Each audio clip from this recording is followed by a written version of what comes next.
달려갔더라. 볼륨을 조금만 높여주세요.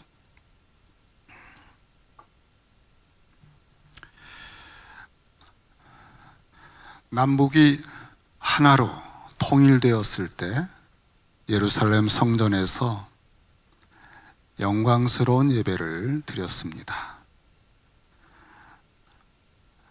제물에 하나님의 불이 임하고 하나님께서 연락하시는 민족, 왕같은 제사장 나라의 영광을 드러내 주셨습니다. 다윗의 통치와 솔로몬의 지혜가 온 열방의 빛이었다고 할 수 있습니다. 사람들이 소문을 듣고 예루살렘으로 모여들었습니다. 구약은 구심력이 있어요. 예루살렘 시온으로 온 이방이 찾아옵니다. 영광의 하나님 앞에 찾아와서 예물을 드리고 예배를 드리고 예배를 배우고 말씀을 듣는. 신약은 더 적극적입니다. 예루살렘에서 온 유대와 사마리아 땅끝까지 원심력으로 갑니다. 그 구심점이 예루살렘이죠. 시온. 그런데 분열되고 말았습니다. 북이스라엘 10지파, 남유다 2지파.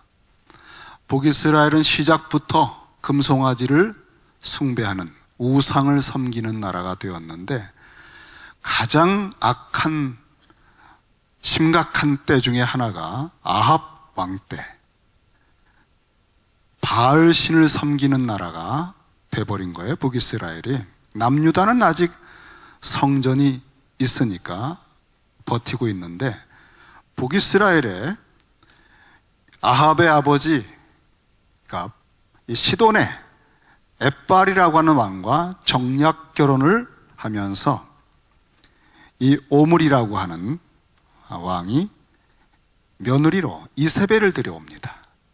아주 무서운 여자예요. 이 이세벨은 아합 왕과 결혼하면서 북이스라엘 전체를 여호와 예배를 완전히 뿌리 뽑겠다. 그리고 제단을 다 헐어버렸어요. 예배 드리는 처소를 다 헐어버리고 여호와의 선지자들을 다 죽였습니다. 그리고는 모든 처처에 바알신을 숭배하는 제단들을 쌓고 바알신 제사장 450명, 아세라 선지자 400명, 이렇게 어마어마한 그 우상 숭배자 지도자들을 통해서 온 천지에 바알 숭배를 지금 일으켰습니다. 그래서 지금 이 바알 숭배에 대해서 하나님께서 견디다 못하셔서 엘리야를 보내신 거예요. 여러분, 말씀을 듣고 잘 할 때는 선지자가 등장하지 않습니다. 말씀, 기록된 말씀을 묵상하고 그걸 가르치고 그 모든 것대로 행하는 삶이 정상이죠. 그런데 기록된 말씀을 듣지 않을 때, 빗나갈 때, 그때의 비상수단 중에 하나가 선지자입니다. 선지자들이 와서 경고합니다. 다시 하나님 말씀으로 돌아가라. 그렇지 아니하면 이러이러한 하나님의 징계가 임할 것이다. 엘리야는 하나님의 비상수단 중에 하나였어요. 너무나 완악한 상태였기 때문에 우상 숭배하는 그 죄를 범할 때는 하늘을 닫고 땅이 노처럼 하늘은 철처럼 비가 그쳐서 아주 고통을 겪게 만든다는 언약의 말씀이 있었어요. 그것처럼 하나님께서 3년 또는 3년 6개월 기간 동안에 비를 그치게 했습니다. 열왕기상 17장 1절에 보면 길르앗에 우거하는 자 중에 디셉 사람 엘리야가 아합에게 말하되, 갑자기 아합 시대에 엘리야라고 하는 사람이 등장하는 거예요. 그가 등장하자마자 첫 번째 하는 전달하는 메시지는 이제 비가 내리지 않을 거다 하는 겁니다. 내가 섬기는 이스라엘의 하나님 여호와께서 살아계심을 두고 맹세하노니. 그 시대는 여호와 하나님께서 죽어버린 것 같은 느낌을 가졌던 때입니다. 사람들이 바알만 생각하는 거예요. 그런데 딱 한 사람, 불철주야 하나님은 살아계시다. 그리고 살아계시다는 걸 교리적으로 인정하는 정도가 아니라 섬기는 겁니다. 개인적으로 예배하고 그 하나님의 말씀을 듣고 그 말씀대로 살아가는 사람이 있었다는 거예요. 여러분, 시대를 탓하지 마세요. 환경에 핑계를 대지 마세요. 이런 바알의 무서운 어둠 속에서도 바알에게 무릎 꿇지 아니한 7,000명을 하나님이 남겨두셨습니다. 절대 환경을 핑계대서는 안 됩니다. 이민교회 다 그렇지라고 하는 말은 입에 담으면 절대 안 돼요. 우린 다 절대적으로 하나님 앞에 개인적으로 서는 중요한 사람들이에요. 공동체가 문제가 생겨도 그것 때문에 신앙을 잃어버릴 핑계들 댈 수 없습니다. 하나님 시퍼렇게 살아계시거든요. 그 하나님은 변치 않으시거든요. 그래서 여러분, 우리의 핑계가 아무런 우리를 변화해 줄 수 있는 핑계가 될 수 없어요.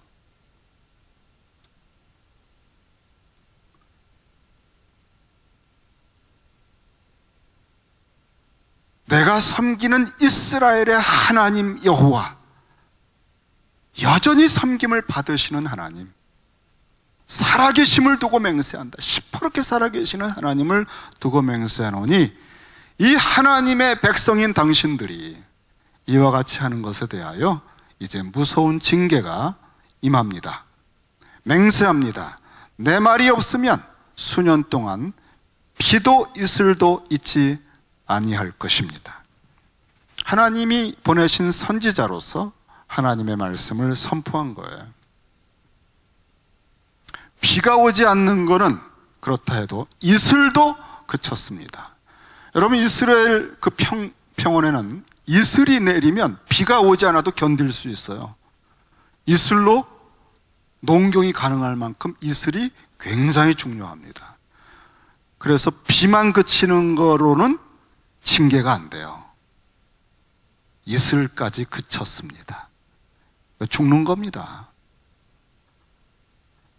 이렇게 선포하고 엘리야는 숨습니다. 그리 시냇가로 가라. 또 사렙다 과부에게 가라. 3년 반 동안 이 엘리야를 먹이셔요. 까마귀로 먹이시고 과부를 통해 공개를 받게 하시며 숨겨놓으셨어요. 그동안의 기근이 무섭게 이제 북이스라엘을 덮쳐서 다 아주 죽을 지경이 됐습니다.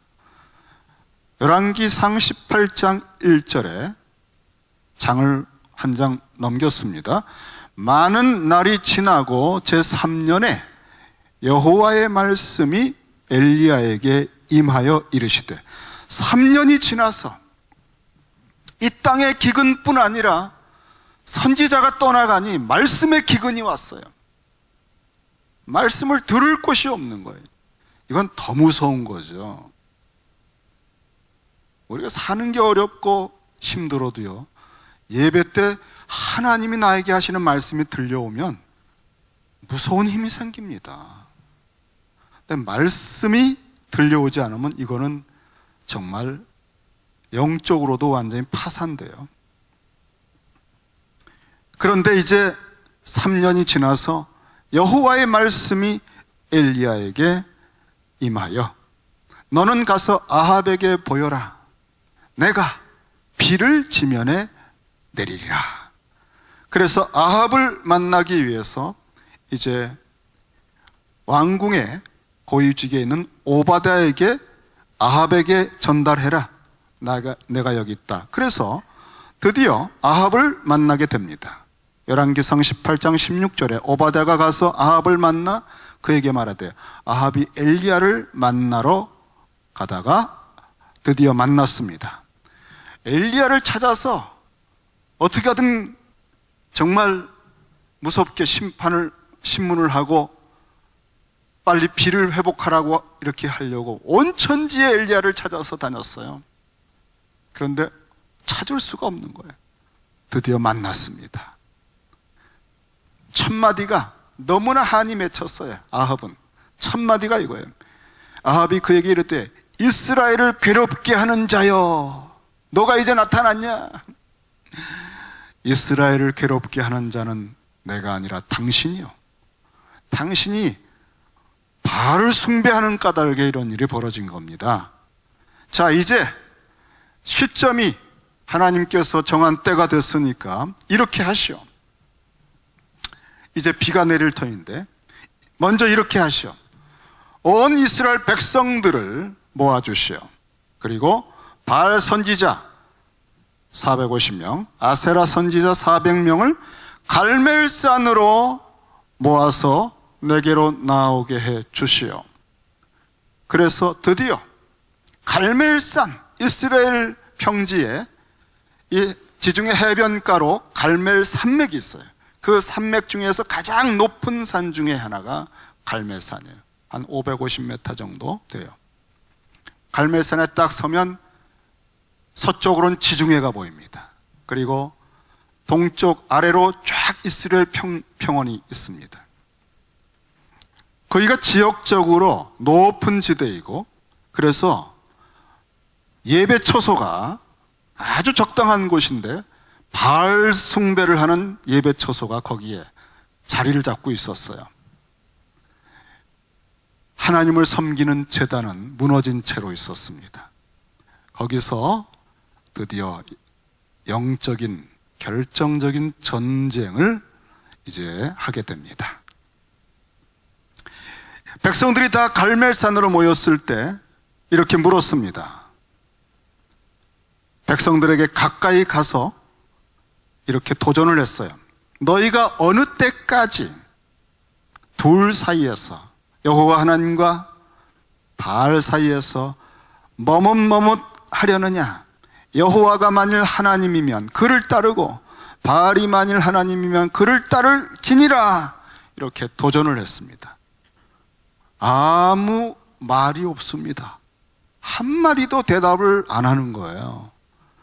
이미 바알 숭배에 너무나 깊이 빠져들어 있고 하나님을 경배한 것이 어느 때인지 가물가물해요. 예배를 드린 적이 별로 없어요. 이제는요, 바알밖에는 생각이 안 나는 사람들이 됐습니다. 이들의 마음속에서 하나님을 향한 예배의 제단이 무너져 있는 거예요. 우리가 겉으로 예배를 드리는 것은 우리 속에 예배에 대한 갈망이, 불꽃이 있을 때 그게 나타나는 거잖아요. 간절함이 있고. 그래서 이렇게 조건을 내걸었습니다. 자, 송아지 둘 가져와서 저 바알 선지자들이 제단을 쌓고 송아지를 그 위에 각을 떠서 놓고 너희들의 신에게 기도해라. 그래서 하늘에서 나는 또 여호와께 그렇게 구할 것이다. 그래서 하늘에서 불이 임하는, 제단에 불이 임하는 신이 진짜 신이라고 우리 하기로 하자. 그랬더니 그때서야 그렇게 하자.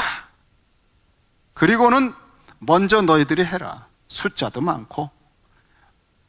이런 제안을 받고 드디어 그 송아지를 잡아서 각을 떠서 바알 숭배하는 이 선지자들이 450명이 아침부터 낮까지 종일 바알의 이름을 부르면서 난리법석을 떨어도 아무 응답이 없었다 그랬네요. 여러분, 바알은 없잖아요. 온천하에 바알이라고 하는 신은 없습니다. 그거 완전히 거짓이거든요. 우상들처럼 허망한 게 없어요. 아무리 불러도 대답이 없어요. 그러니까 더 난리법석을 떨 때에 정오쯤 돼서 엘리야가 조롱을 했습니다. 야, 너희들의 신이 묵상을 하고 있나 보다. 어디 화장실에 갔나 보다. 에? 혹 잠을 자는 거 봐. 가서 좀 깨워야 되겠는데. 이러니까 이 소리를 듣고 더 열이 받쳐서 그들이 큰 소리로 부르고 규례를 따라 피가 흐르기까지 칼과 창으로 자기들의 몸을 상하게 하더라. 그리고는 이같이 하여 정오가 지났고 그들이, 들어보세요, 미친 듯이 떠들어 저녁 소재 드릴 때까지 이르렀으니. 그런데 결과는 참담함과 참담해. 아무 소리도 없고 응답하는 자나 돌아보는 자가 아무도 없더라. 우리가 우상 숭배의 결론이 무엇인지를 모르고 살다가 이렇게 딱 어떤 시간, 장소를 정해서 우상을 아주 확실하게, 그러니까 450명, 그것도 제단을 쌓고 지금 결정적인 확인을 하고 있는 이런 현장에 갔다가 우상 숭배하는 것의 진가를 확인해 보면 여러분, 정말 이렇게 너무 처절하게 허망한 것이라고 하는 걸 알게 돼요. 이거를 확인을 해야 돼요.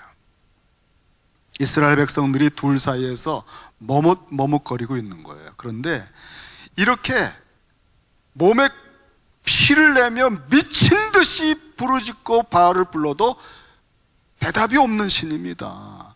이 우상 숭배는 이렇게 처절하게 허망한 정도가 아니에요.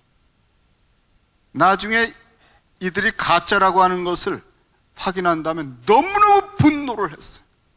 이런 거짓된 신과 우상들에 속아서 하나님을 섬기던 예배도 잃어버리고 모든 마음과 삶을 우상에게 빼앗겨서 탈진해버린 자기들의 삶을 돌아보고 이 450명을 다 죽여버렸어요.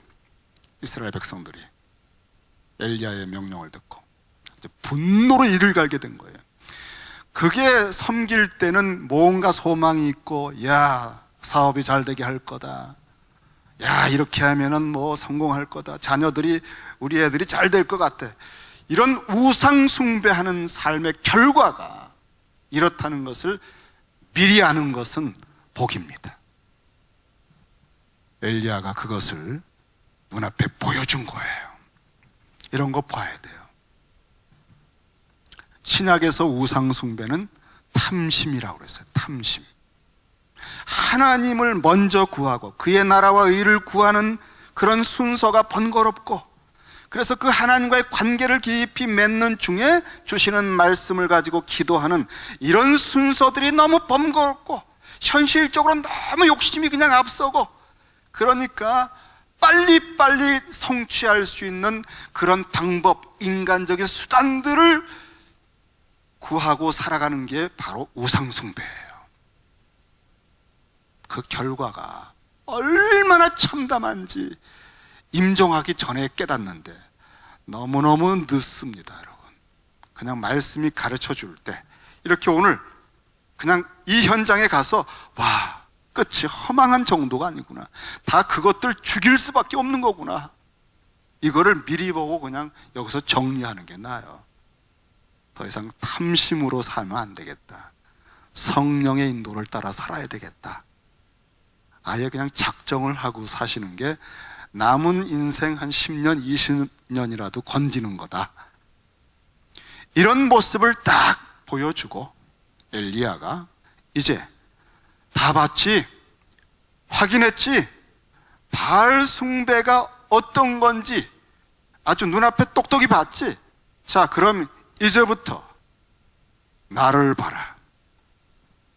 그리고는 오늘 본문이네요. 30절에 엘리야가 모든 백성을 향하여 이르되 내게로 가까이 오라 그랬습니다. 지금 이 엘리야가 말이죠, 3년 만에 등장했어요. 지난 3년 동안 그가 하나님 말씀 때문에 숨어 있었습니다. 온 천지가 기근인데 하나님은 그리 시냇가에서 까마귀로 먹이시고, 또 그 시냇가가 마르니까 사렙다 과부, 이방 과부에게 가서 정말 3년 동안 기적적으로 먹게 했습니다. 그리고 그 과부의 아들이 죽었을 때 기적적으로 아들이 살아나는 하나님과의 교제, 하나님, 살아계신 하나님과의 관계가요, 3년 동안 잠들어 있던 게 아니에요. 매일매일 그 기름이 계속 나오는 거예요. 그릇에서 떡가루가 계속 나와요, 이 과부집에서. 그러니까 여러분, 매일매일이 표적이에요, 표적. 그리고 죽었던 아이를 살려내는 기도의 체험. 하나님께서 갈멜산의 결정적인 이런 영적인 전쟁을 앞두고 당신의 종을 놀게 하질 않으시고 기도를 안 할 수가 없게 계속 연단을 하시고 당신과의 관계를 놓지 않게 하셨습니다. 여러분, 어려움이 좀 많으시죠? 아이고, 이제 됐다 싶었는데 또 산 넘어 산이죠? 이게 바로 하나님이 하시는 일입니다. 기도를 안 할 수가 없게, 그리고 다 됐다라고 하는 순간에 넘어지기 때문에 넘어지지 않게, 여러분, 하나님이 하시는 일입니다. 정말 하나님이 하시는 일은 재밌어요. 제가 그 어느 방송국의 한 목사님이 그 방광암 아프시다고 기도 부탁을 하셨잖아요. 그 기도를 하는 때부터 제 허리에 아주 너무 아픈 통증이 와가지고 제 생각에는, 야, 그분이 아픈 게 나한테 왔나 보다, 그런 생각을 하게 됐어요. 추론을 하고. 그래서 그분이 또 뭐 수술을 딱 하신 날 그 아픈 게 확 또 경감이 되더라고요. 이제 끝났나 했는데 계속 아픈 거예요, 여전히. 그 아픈 그 증세가 전같이 심하지는 않지만, 그래서 계속적으로 기도는 하지만, 근데 이게 걷기가 불편한 겁니다. 사실 여러분, 제가 우리 성도님들 앞에서 이러고 걸으면 안 되잖아요. 여러분들이 염려가 많습니다. 그래서 적어도 여러분이 보는 앞에서는 저는 또박또박 걷습니다. 근데 이게 아픈 게 기도를 해도 잘 안 나요. 그래서 뭐 이것 때문에 제가 기도 열심히 할 것도 아니지만, 그런데 딱 한 가지 뭔가 깨달음을 줘서, 파스 붙여라. 여러분, 이거 정말 웃기잖아요. 그래서 제가 생명의 말씀사 책 사러 갔다가 그 옆에 약국이 있어서, 한국 그 집사님이 하시나 봐요. 파스를 사다가 여기다 몇 개를 붙였어요. 다 났네. 이거를 한 달 동안 제가 아픈 거예요. 그래서 제가 너무너무 상쾌하고 재밌고, 참 하나님은 기가 막힌 분이다. 때로는 기도로 병이 날 때가 있는데 어느 때는 이렇게 고생하다가 지혜를 딱 주시는 거예요. 어떤 때 병원에 가서 그냥 주사 한 방에 나을 수도 있고, 하나님이 하시는 일을 측량할 수가 없는 거예요. 아, 무슨 얘기 하다가 이렇게 격들러 갔는데, 우리가 하나님을 예상할 수 없는 것은 계속 경외하게 하기 위함이라 그랬습니다. 내일 일을 모릅니다. 엘리야를 그렇게 훈련하시고 드디어 때가 됐을 때 쓸만한 그릇으로 만드시는 중이니까, 여러분 저희 교회, 베들레헴 교회가 확 급성장했다가 또 정체돼 있다가 근심 중에 기도하면서 여러 가지 생각하면서, 이게 왜 그럴까요?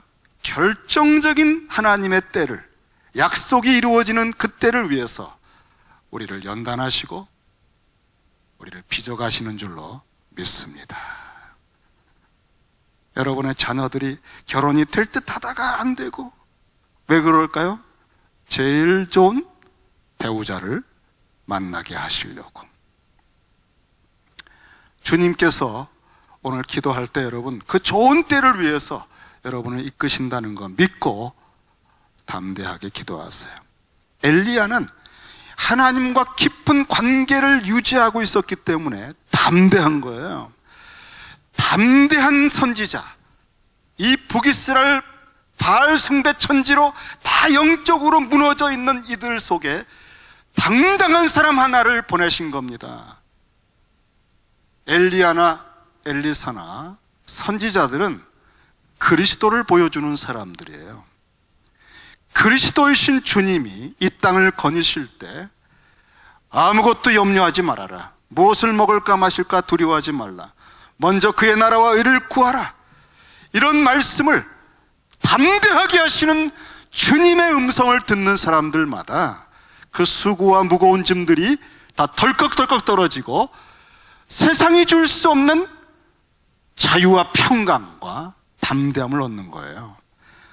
이런 주님의 음성, 그리스도의 음성을 이 바알 숭배하는 영적인 무너진 세계 속에 주님이 오늘 들려주고 계신 겁니다. 내게로 가까이 와라. 그래서 다 가까이 백성이 가매 그가 뭔가를 보여줍니다. 몸으로, 행동으로 보여주는 거예요. 굉장히 중요한 메시지가 그 모든 그 모습에 있는 겁니다. 여러분, 성전에 들어가셔서 주의 전을 향하는 열심히 나를 삼킨다고 하는 그런 표현을 들을 만큼 다 내어 쫓으실 때, 그것은 더 이상 이제는 재물들이 필요 없는 때가 왔다, 내가 그 양이다, 이런 장사 만들지 말아라, 그런 말씀이에요. 굉장히 깊은 의미가 그 행동에 담겨 있죠. 지금 엘리야가 아주 의미심장한 행동을 하나 보여주고 있습니다. 가까이 다 와서 이제는 바알 숭배하는 선지자들이 미친 듯이 자기 몸 찢고 부르짖어도 아무 일이 벌어지지 않았기 때문에 이제는 모든 이스라엘 백성들이 엘리야만 보는 거예요. 엘리야만. 눈이 빠지게 지금 엘리야에 대한 기대감에 그냥 초점을 딱 맞추고, 엘리야가 오라 그러니까 예, 그래, 뭘 또 보여줄까 하고, 그들에게 보여주는 첫 번째는 무너진 여호와의 제단을 수축하는 겁니다. 너희들 마음속에 다 무너진 여호와의 제단, 그것을 그 현실적으로 무너진 똑같은 모습이죠. 이제 하나님께서 나를 보내서 하는 일이 무엇인지를 봐라 하고, 여호와의 무너진 제단, 이 제단은 여호와의 제단이에요. 바알의 제단이 아니에요. 근데 이게 무너져 버렸어요. 이게 이세벨이 오면서 모든 여호와의 제단을 무너뜨려 버리고 선지자들을 죽여버린 거예요. 그때 무너진 채로 있는 이 제단을 수축한다, 다시 쌓는 것을 보여주십니다. 그러면서 31절을 같이 읽겠습니다. 31절, 자 시작. 야곱의 아들들의 지파의 수요를 따라 엘리야가 돌 12개를 취하니. 자, 돌 12개를 취하는 모습, 그리고 이것의 해석이 야곱의 아들들의 지파의 수요를 따라 12개다. 그러니까 돌 하나하나는 이스라엘 12지파를 상징하는 거예요. 다 지켜보고 있는데요, 엘리야가 돌을 하나 가져와요. 저거 왜 그럴까? 둘, 셋, 넷, 다섯, 여섯, 12개가 딱 모였을 때 그들 속에 무너져 있는, 너무나 오래전이라고 기억될 만큼 잊혀졌던 12지파 두 쪼가리 나가지고 10지파, 2지파가 밤낮 싸우고 너희는 남이다, 원수다. 그런데 하나님께서 엘리야를 보내셔서 일깨우시는 것은 뭐냐면 너희들은 하나라는 거예요. 너희들은 형제이고 뿌리가 근원이 같다는 것을 보여주는 거예요. 이것은 잊혀져 버린, 무너져 버린 세계를 다시 일깨우는 겁니다. 우리는 야곱의 자손들이었지라고 하는 굉장히 중요한 코드잖아요. 이러한 하나님이 보시는 관점들이 회복될 때에만 부르심의 그 소명, 출애굽시켜서 왕같은 제사장 민족으로 예배드리는 것을 최고의 목적으로 출애굽을 한 거거든요. 하나님을 예배하는 거. 그리고 출애굽을 하는 목적, 내 백성, 내 아들들을 보내라, 나를 예배하도록, 섬기도록. 그래서 보낸 거고, 세상의 노예가 아니고 우상 숭배하는 민족이 아니에요. 하나님만을 섬기는 표본으로 엑소도스해서 그들이 출애굽을 한 이후에 시내산에 도착했을 때 12돌 기둥을 세우고 피를 뿌려서 하나님과 언약을 맺었어요. 이들에게 12개의 돌이라고 하는 것은 아주 의미 깊은 그들의 무의식의 뿌리에 있는 하나님과의 언약 맺었던 그것을 상기시키는 상징 코드입니다. 엘리야는 그들의 무너졌던 마음속의 재단을 지금 쌓고 있는 겁니다. 하나님은 가끔 우리 주변에 벌어지는 사건들을 통해서 우리 속의 문제를 가르쳐 주셔요. 정말 하나님은 의미 없게 우리에게 행하지 않으셔요. 계속 이제 이 해석을 하기를, 이 야곱에 대해서 옛적에 여호와의 말씀이 임하여 이르시기를 내 이름을 이스라엘이라 하리라 하신 자더라. 이스라엘, 북이스라엘로 붙였거든요. 이스라엘을. 이스라엘이라고 하는 이름을 여기다 해석을 했잖아요. 이건 설명이잖아요. 여러분, 열왕기는요, 바벨론에서 포로로 갔다가 나온 사람들에게 읽히는 책입니다. 이 해석은 돌아온 사람들이 읽는 거예요. 그리고 우리가 보는 겁니다. 역사를 거듭거듭 켜켜층층이 열왕기는 메시지를 다양한 사람들에게 전하고 있는 겁니다. 32절에 보면은 엘리야가 여호와의 이름을 의지하여 그 돌로 제단을 쌓고, 굉장히 중요한 행동이었기 때문에 반복을 했습니다. 그 돌을 하나하나 제단으로 쌓을 때에 그가 어떤 마음의 태도를 가졌는가 하면 여호와의 이름을 의지하여 돌 하나하나를 가져올 때마다 마음속으로 간절히 기도하는 거예요. 여호와여, 이 백성이 이 일이 어떤 의미인지를 일깨워 주시옵소서. 저들 속에 무너졌던 제단이 이렇게 돌 하나 쌓을 때마다 회복되게 해 주옵소서. 여호와의 이름을 의지하여, 정확하게 직역하면 여호와의 이름으로 라고 하는 뜻입니다. 여호와의 이름으로, In the name of the Lord. 영어 성경은 다 그렇게 번역을 했어요. In the name of the Lord. 절대 바알 제단이 아니죠. 바알 숭배로 모든 천하가 전락된 북이스라엘 속에서 다 무너졌는데, 유일한 지금 쌓는 이 제단은 유일한 여호와의 제단이 되는 거예요. 여호와의 이름으로, 다시 말하면 여호와여, 당신의 이름의 영광을 회복하옵소서. 돌 하나하나를 옮겨 놓으면서 제단을 쌓으면서 이 백성 마음 심령 속에, 골수 속에 당신을 향한 예배의 불꽃이 다시 일어나게 해주시옵소서. 이 북이스라엘 전체가 남유다와 함께 다윗 솔로몬 시대에 예루살렘에서 드리던 그 예배를 회복할 수 있게 해달라는 그런 여호와의 이름으로 그 순간순간을 간절히 기도하며 돌을 제단으로 쌓은 겁니다. 무엇을 하든지 먹든지 마시든지 하나님의 영광을 위해서 우리가 주님의 이름으로 하는 거죠. 그게 산제사입니다, 여러분. 우리가 이 의미를 잃어버리면 모두가 세상이 바알로 경기가 풀리니까 된다, 이런 식의 사고방식으로 우리가 사는 거예요. 참새 한 마리도 그냥 떨어지는 법은 없어요. 아버지가 허락해서 떨어지는 거예요.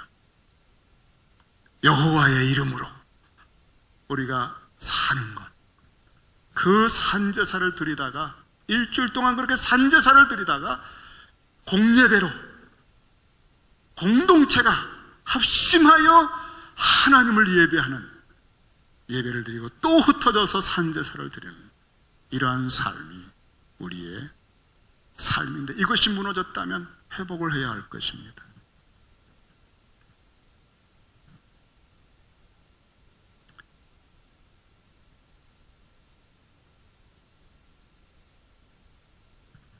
다음 주에 아주 좋은 분을 저희가 모시려고 해요. 소개를 받고 제가 우리 운영원들께 공지를 지금 일찍 못해서 그런데, 중국에서 정말 나병 환자들을 위해서 거의 예수님처럼 사역하시는 분을 소개를 받고 모실까 준비하고 있습니다. 그리고 그 다음 주에 다시 엘리야로 우리가 그의 기도의 마무리를 하십시다. 조금만 더 말씀을 하고 정리를 하겠습니다. 제단을 쌓고 다음에 물을 붓어요. 아마 계곡에서 없는 중에도 그 물을 아마 옮겨왔습니다. 근데 이 물도 12번입니다. 12번. 그 반복하는 숫자가 그 항아리로, 물통으로, 다음에 송아지에 각을 떠서 나무 위에 놓고 이르되 통 넷에 물을 채워다가 번제물과 나무 위에 부으라. 이 사실은 정말 중요한 것 중에 하나가 이 송아지예요. 엘리야 자신이 십자가에서 주님처럼 죽지는 못하지만 이 송아지 하나가 각이 떠지고 번제로 드려집니다. 이미 그리스도의 이런 대신 죽는 효력이 없이는 하늘에서 불이 떨어질 수가 없어요. 모든 진정한 예배와 제단은 그리스도의 희생을 의미하는 것입니다. 엘리야의 효력이 아니에요. 엘리야는 바로 그것의 그림자로, 그러한 역할로 마치 제사장처럼 이 제물을 드리는 그 역할을 하는 것뿐입니다.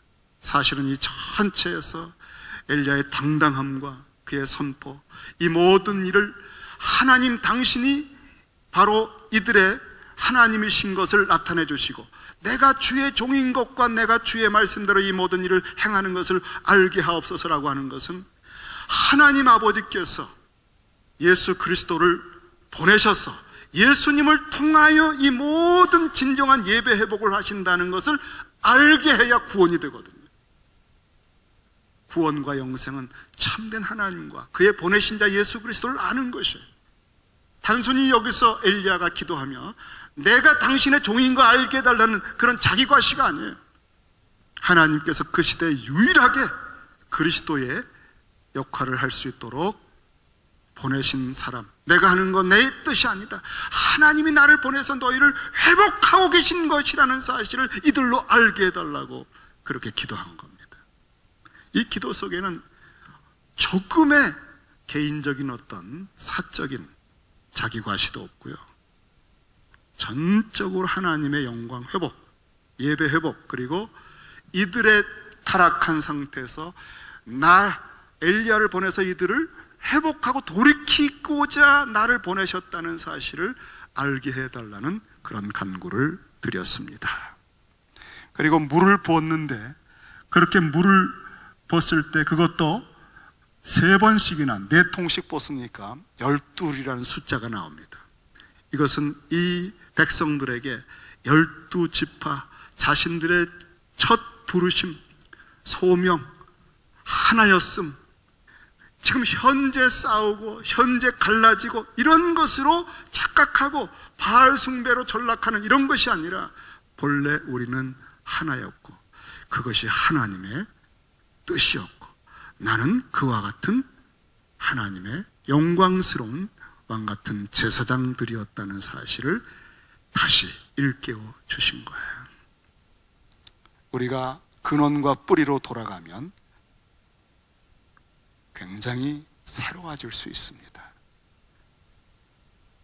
막 덕지덕지 우린 갈라졌어, 북이스라엘은 이런 거야, 남유다는 이래, 역사가 지나갔어, 이게 아니에요. 여러분, 덕지덕지 낀 이 덮개들을 다 찢겨내고 그 속에 순전한 근원과 뿌리에 들어가 보면 십자가로부터 옛것을 다 제거하고 정말 하나님이 창세전부터 우리를 향해서, 여러분을 향해서 가지셨던 그 뜻, 그것이 하나가 아주 정금 같은 것이 있어요.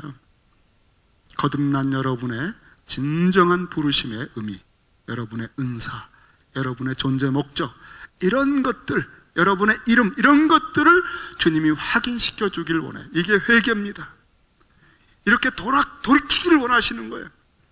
오늘 엘리야라고 하는 사람을 통해 우리 주님께서 우리에게 지금 그렇게 말씀하고 계신 것입니다. 우리 그의 기도를 한번 같이 읽고 마치겠습니다. 36절, 저녁 소제 드릴 때, 자 36절 시작. 저녁 소제 드릴 때에 이르러 선지자 엘리야가 나가서 말하되 아브라함과 이삭과 이스라엘의 하나님 여호와여, 주께서 이스라엘 중에서 하나님이신 것과 내가 주의 종인 것과 내가 주의 말씀대로 이 모든 일을 행하는 것을 오늘 알게 하옵소서.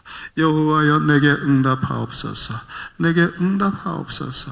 이 백성에게 주 여호와는 하나님이신 것과 주는 그들의 마음을 되돌이키심을 알게 하옵소서 하며, 정말 예수 그리스도를 보내서 하나님 아버지의 아들 된 그 놀라운 신분을 일깨워 주시고 돌이켜 하나님과 화목되어 온 세상의 빛으로 우리를 부르시는 그리스도의 말씀, 우리 주님의 기도를 이 구약의 본문에서 우리가 듣고 있는 겁니다. 응답이 왔습니다. 이에 여호와의 불이, 사람의 불이 아니에요. 본래 바알이 그 우상들 만들 때 번개를 들고 있어요. 그리고 바알은 이 천둥, 번개 이런 것에 또 비의 신이에요. 그러니까 미친 듯이 아우성치며 바알을 부를 때 뭔가 이렇게 빠지직 가는 불꽃이라도 튀어야 되는 거예요. 사실은 아무것도 없습니다. 진짜 살아계신, 시퍼렇게 살아계신 인격이신 하나님만 들으시고 당신의 백성들을 회복하게 하기 위해서 이 우리 주님의 기도와 같은 기도 속에 응답하셔서 여호와의 불이 내려와서 물로 흠뻑 젖어 있습니다. 여러분, 번제물과 나무와 돌과 흙을 태우고 또 도랑의 물을 핥으니 얼마나 강력한지, 돌, 재물, 이 번제물을 완전히 태우고 물까지 핥아버렸다고 할 만큼 다 말려버린 거예요. 근데 이것은 정말 중요한 의미는 여호와께서 이 제사를 받으셨다는 겁니다. 그리고 이제 닫힌 하늘에서 비를 주시는 거예요. 우리가 문제 해결을 위해서 내 인생의 닫힌 문들과 메마른 이 기근과 모든 사건, 내 자녀의 앞에 미래의 문제들 여러 가지가 닫혀 있고 메말라 있는데, 해결은 먼저 그의 나라와 의를 구하는 거예요. 먼저 예배가 회복되고 회개가 회복되고 하나님과의 관계가 회복되면 그 다음에 조각구름 같은 사인들이 드러나면서 하나님의 회복의 역사가 일어나는 것입니다.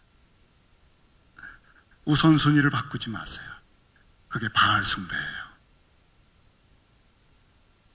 우리가 속으면 나중에 너무나 허망한 것에 통곡하게 됩니다.